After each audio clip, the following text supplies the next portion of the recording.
Okay, continuing. So we just saw the author of Matthew change the words of Isaiah 7:14 in an effort to make it comport with his story about the circumstances of Jesus' birth, specifically what Jesus would be named and by whom. The bottom line is that the child whose birth is portrayed in Matthew 1 is not named Emmanuel and is never called Emmanuel. Not in Matthew, not anywhere in the New Testament. On this point alone, even if Isaiah 7:14 were a messianic prophecy, Jesus fails to fulfill it. By misquoting the passage, the author of Matthew tries and fails to make it apply. Of course, this is not the only problem that plagues Christian use, or more correctly, misuse, of Isaiah 7:14. There's also the matter of whether the young woman to whom Isaiah referred was called a virgin. As I suspect many people watching this already know, the Hebrew word in the passage referring to the woman is ha-alma, the young woman. The word is used 7 times in the Hebrew Scriptures, including its use in Isaiah 7:14. I find it very interesting that of those 7 appearances, the overwhelming majority of 10 English language translations I checked always translate the word into English as virgin only once in Isaiah 7:14. Every other time it's translated girl, maid, young woman, maiden, or something like that.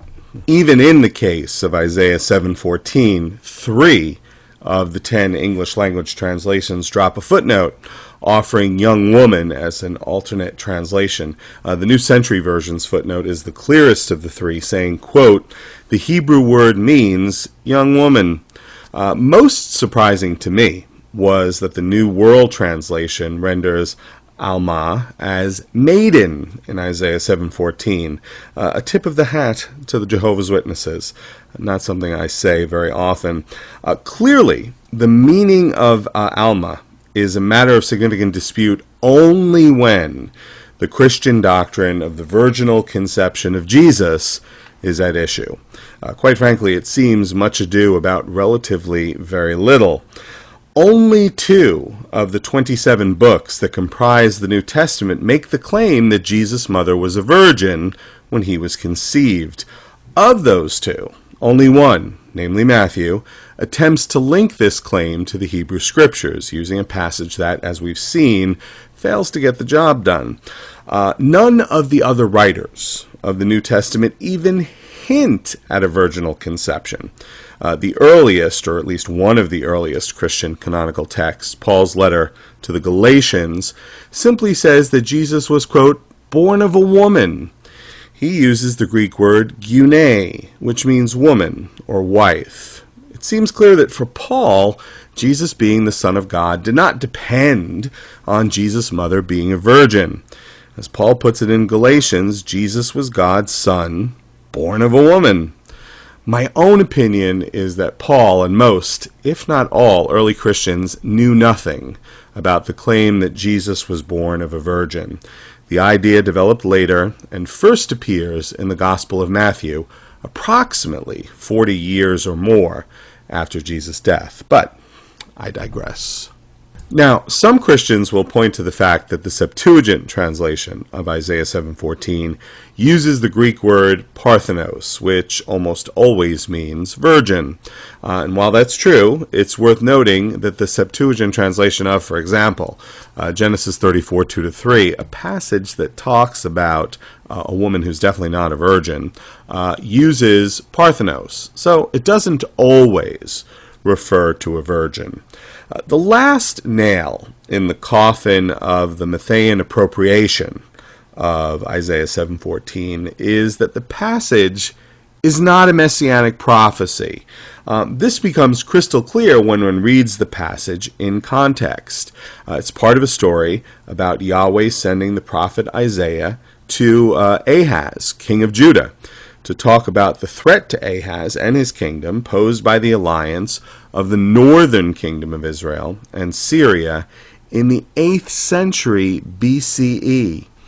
The story says nothing about the Messiah. It doesn't even hint at anything messianic. Simply put, the author of Matthew misquoted and misapplied the passage. Okay, C, Isaiah 53, perhaps the granddaddy of misquoted and misapplied passages. From the earliest days of the Jesus movement, Christians have seen Jesus in the words of Isaiah 53.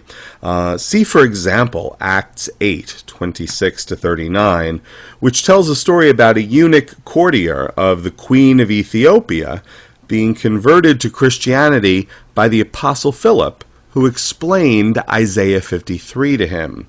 Speaking of eunuchs, it's worth noting that in his Against Celsus, written in about 248 CE, the church father Origen, who took Jesus' commandment about making oneself a eunuch for the kingdom literally, in any case, Origen recounts a disputation held with certain Jews who were reckoned wise men about Isaiah 53. Origen's Jewish interlocutors contend that Isaiah 53 refers, quote, to the whole Jewish people, regarded as one individual and as being in a state of dispersion and suffering. Origen basically dismisses them as obviously wrong, opining that the suffering servant of Isaiah 53 is none other than Jesus himself. Now here's the thing. Origen's Jewish interlocutors presented Isaiah's answer to the question asked by Origen's Ethiopian counterpart back in Acts 8:34. Who is the prophet talking about, himself or someone else? The prophet was talking about Israel.